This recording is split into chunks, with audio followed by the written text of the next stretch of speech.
नमस्कार मित्रों, सनातन को जानो यात्रा के इस आध्यात्मिक मंच पर एक बार फिर आप सभी का स्वागत है। मैं संस्थापक सनातन को जानो यात्रा आप सभी का स्वागत करता हूं और सनातन के वास्तविक ज्ञान को आप सभी तक पहुंचाने का निरंतर प्रयास कर रहा हूं। आज जो एक विवादित विषय लेकर चलेंगे वो है, क्या धर्म परंपरा पर ही टिका है? क्या बिना परंपरा के धर्म की स्थापना नहीं हो सकती? तो आइए इस पर प्रकाश डालेंगे, क्योंकि इस संबंध में कई परंपरावादियों ने घनघोर अज्ञान स्वरूप अपना प्रदर्शन किया है। सोशल मीडिया पर स्वयं को बड़ा दिखाने के लिए और यह दिखाने का प्रयास करके कि वो किसी बड़े धर्मगुरु के शिष्य हैं, तो ज्ञान पर उनका एकाधिकार हो गया है। बड़े ही अहम और घमंड में इसे दिखाकर वीडियो भी डाले गए हैं। तो आइए आज इस पर संपूर्ण चर्चा रखेंगे कि क्या धर्म परंपराओं पर टिकता है या यह सिर्फ एक सामूहिक पाखंडवाद की ओर इशारा है।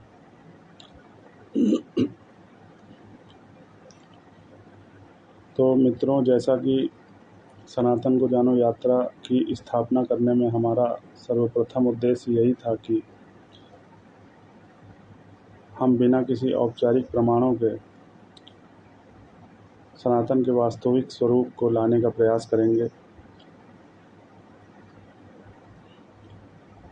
और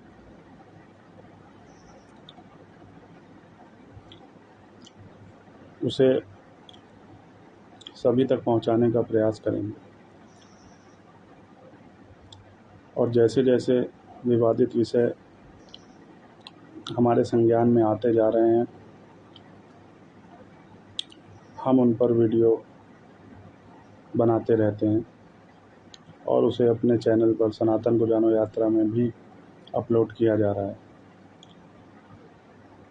तो यहाँ पर सबसे पहले यह ध्यान देना है कि ज्ञान का आधार है क्या।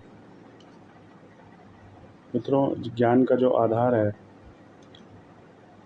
वो आपका स्तर है। परंपरा से ज्ञान का कोई संबंध नहीं होता है,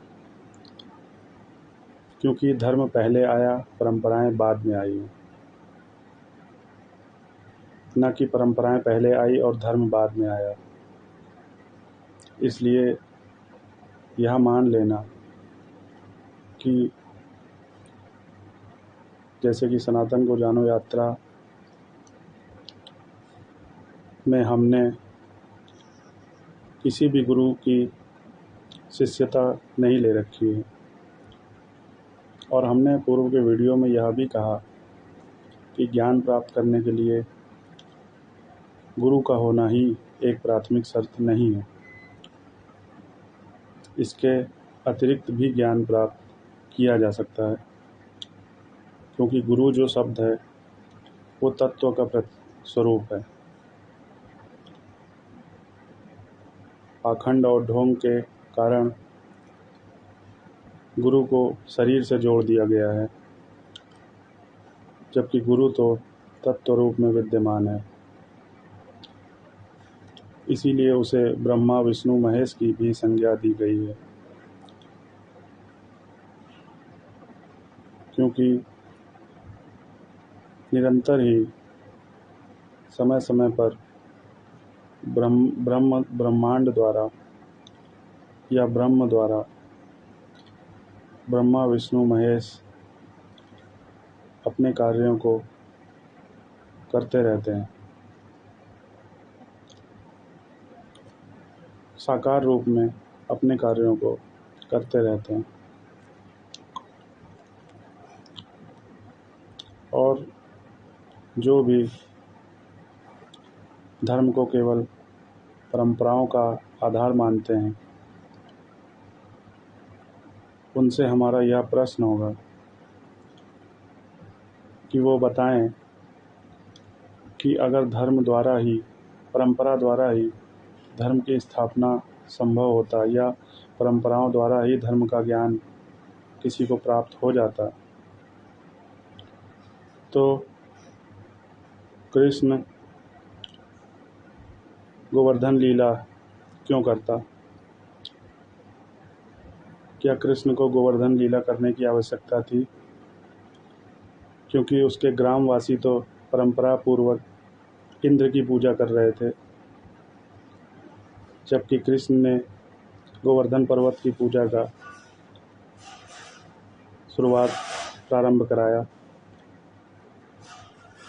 तो इस प्रकार हमने देखा कि जब जब धर्म की स्थापना हुई है, परंपरा को तोड़ना भी अगर आवश्यक होता है तो उसे किया जाता है। यह कार्य अवतारों द्वारा समय समय पर सनातन में होता रहा है और होता रहेगा। मैं उन ढोंगी पाखंडियों को चुनौती देता हूँ कि इस विषय पर चर्चा कर सकते हैं। मैं साबित कर दूंगा, और जैसा मैंने अभी यहाँ पर साबित किया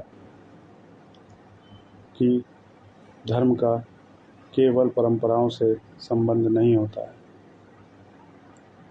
परंपराएं तोड़ना भी धर्म का ही एक अंग होता है, क्योंकि कई परंपराएं समय समय पर ढोंगी और पाखंडियों द्वारा निर्मित की जाती हैं और ये अधर्म का पोषक बन जाती हैं,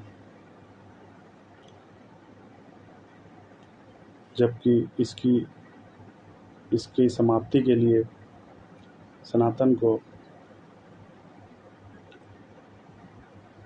किसी व्यक्तित्व रूप में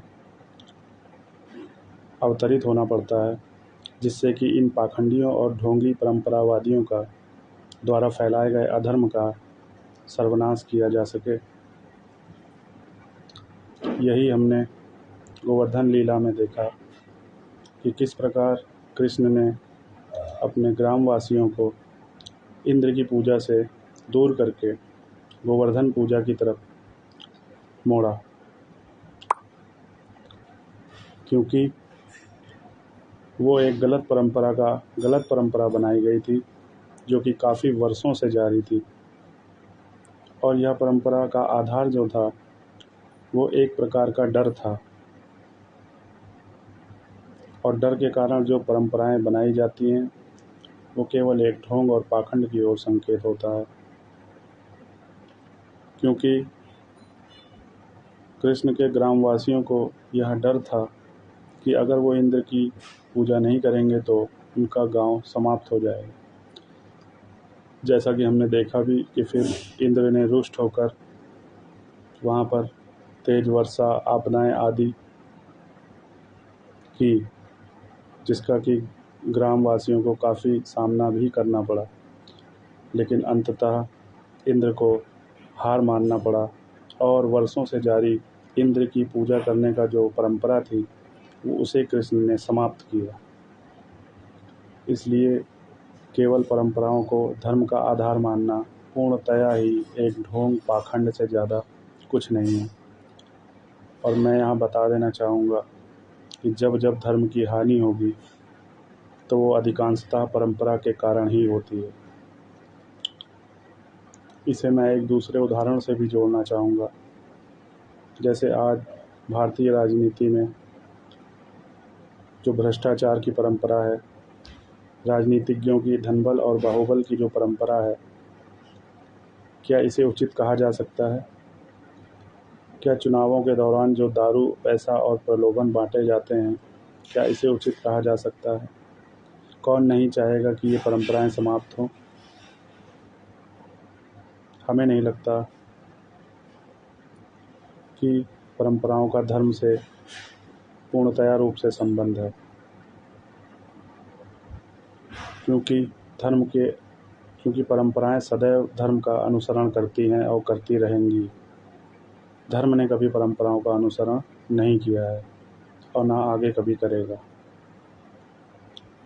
इसलिए ज्ञान को और धर्म को एक स्वतंत्र अस्तित्व के रूप में स्वीकार करना होगा। यही वास्तविक सनातन का सार है, जिसे कि सभी तक पहुंचाने के लिए हमने सनातन को जानो यात्रा नामक आध्यात्मिक मंच का निर्माण किया है। क्योंकि जब तक हम स्वतंत्र नहीं होते तब तक हम प्रकाश युक्त नहीं होते हैं।